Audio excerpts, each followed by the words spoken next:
انسان کی زندگی میں جو چیزیں اسے بہت زیادہ نقصان دیتی ہیں اور بہت پیچھے چھوڑ دیتی ہیں، دنیاوی معاملات سے لے کر روحانی، اخلاقی، قلبی اور قرب الہی کے معاملات تک کو جو چیزیں نقصان پہنچاتی ہیں، ان میں ایک بڑی چیز غفلت ہے۔ ایک لفظ ہوتا ہے جو ہمیں اکثر سننے کو ملتا ہے کہ آپ کی توجہ نہیں ہے۔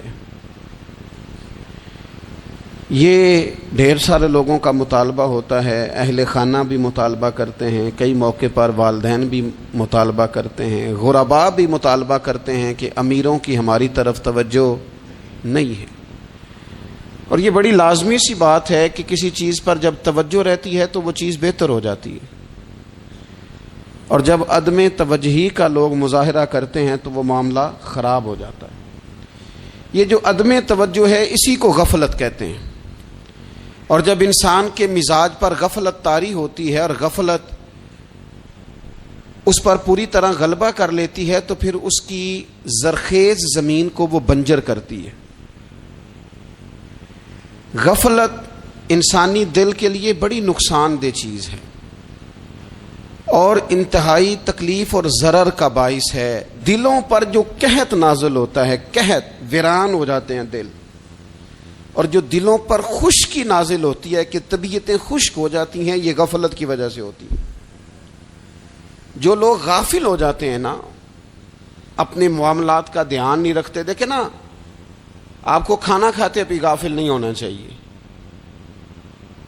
اگر کھانا بھی غیر معتدل کھا لیا جائے تو وہ انسان کی طبیعت کے لیے باعث ضرر بن جاتا ہے، نقصان کا باعث بنتا ہے۔ بات کرتے ہوئے بھی غافل نہیں ہونا چاہیے، کئی دفعہ جملے ایسے نکل جاتے ہیں جو انسان کے لیے پھر شرمندگی کا باعث بنتے ہیں۔ انسان کو غافل ہو کر کوئی کام نہیں کرنا چاہیے، غافل ہو کر، مدہوش اور بے ہوش ہو کر نہیں۔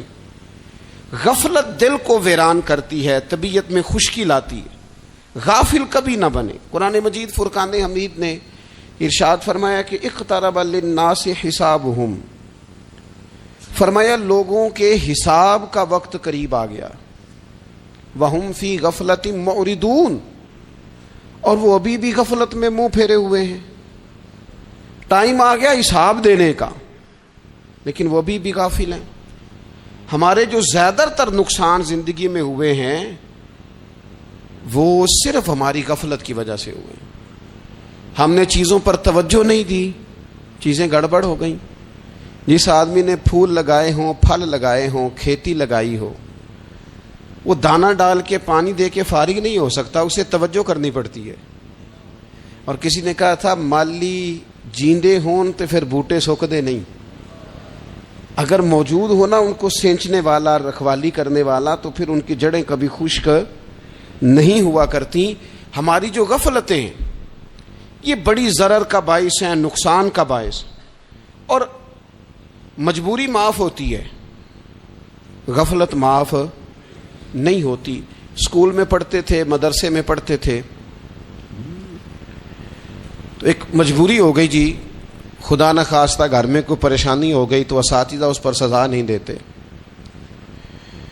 کوئی خوشی کا موقع ہے گھر میں، فیملی میں کسی کی شادی ہے، اساتذہ اس پر سزا نہیں دیتے۔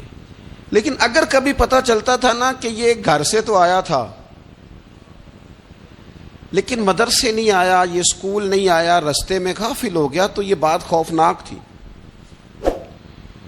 یہ قابل سزا جرم تھا کہ تو غافل ہو گیا اپنی پڑھائی سے، تو گھر سے آیا اور یہاں نہیں آیا۔ غفلت قابل سزا ہوتی ہے، مجبوری کی معافی ہوتی ہے۔ ہمارا آج کل جو مسئلہ ہے وہ غفلت کا ہے۔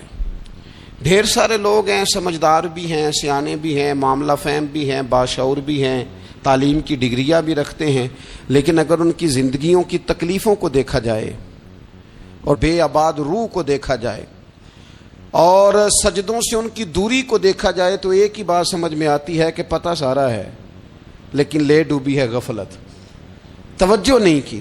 لائق بچہ بھی نالائق ترین زندگی گزارتا ہے، اس لیے کہ اس کے لائق ہونے کے ساتھ ساتھ اس کا توجہ کرنا بھی تو ضروری ہے نا۔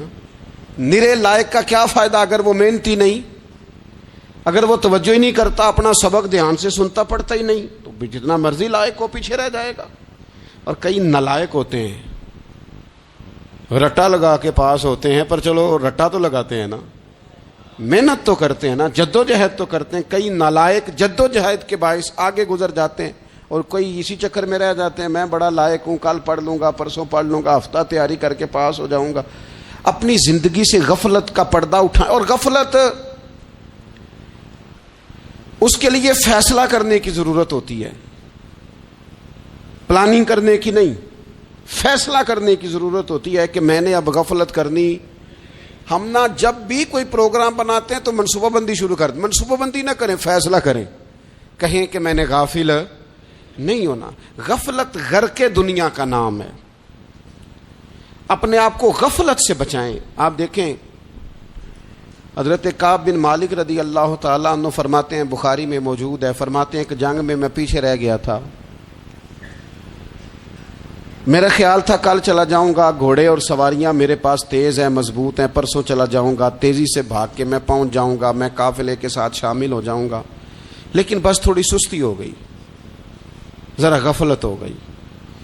آپ فرماتے ہیں جب سب لوگ چلے گئے حضور علیہ السلام کے ساتھ جہاد میں اور میں پیچھے رہ گیا، تو پھر جب چند دن گزر گئے اور محبوب کے واپس آنے کا ٹائم ہو گیا، تو اب میں غور کرتا سمجھتا تو مجھے مدینے میں یہاں بزدل لوگ نظر آتے، اور کون نظر آتے؟ جو منافق تھے، وہ منافق بزدل دکھائی دیتے، یا مجھے عورتیں اور بچے دکھائی دیتے۔ میں پریشان ہوا، حضور واپس آ گئے۔ جنہوں نے بہانے کیے تھے نا منافقین نے، یہ مجبوری تھی اس لیے نہیں جہاد پہ گئے، یہ جنہوں نے بہانے کیے تھے انہیں مل گئی معافی، اور میں نے سچ بولا، میں نے کہا یا رسول اللہ میں غافل ہو گیا تھا۔ اب کہتے ہیں میں نے جب کہا نا حضور سستی ہو گئی تھی، ذرا غفلت ہو گئی، تو بندہ محبوب سے ہی غافل ہو جائے، بندہ وہیں سے غافل ہو جائے۔ جو دم غافل سو دم کافر، سانو مرشد اے ہو پڑھایا۔ جب کہا نا حضور وہ غلطی ہو گئی، کوئی مجبوری نہیں تھی، تو فرماتے ہیں باقیوں کو معافی مل گئی، میرے ساتھ حضور ناراض ہو گئے۔ ایک دن نہیں، 2 دن نہیں، 50 دن حضور ناراض رہے۔ مدینے کی گلیوں نے مجھے پہچاننا چھوڑ دیا، در و دیوار سے مجھے یوں لگتا تھا کہ میں پردیسی ہوں۔ فرماتے ہیں میں مسجد میں آتا تھا، میں جب محبوب کو دیکھتا تو حضور رخ انور پھیر لیتے، اور مجھے پتا تھا جب میرا چہرہ ادھر ادھر ہوتا تو پھر کریم رحمت کی نظر فرماتے ہیں 50 دن مسلسل۔ پھر مجھے حکم ہوا کہ بیوی بھی بھیج دو، میکے بچے بھی بھیج دو، ننھال یعنی تنہا رہ جاؤ۔ فرماتے ہیں وہ میں نے قید تنہائی کاٹی، لیکن شکر اللہ کا یہ ہے کہ میں سچا تھا، بس ذرا بھول گیا تھا، بس ذرا غفلت ہو گئی تھی۔ تو فرماتے ہیں پھر اللہ تبارک و تعالی نے میرے اوپر فضل یہ فرمایا کہ میری توبہ کا اعلان رب نے قرآن مجید میں فرمایا۔ تو غافل نہ بنے کبھی بھی۔ ہمارا نا مسئلہ یہ ہے، اور آپ نے ناراض نہیں ہونا،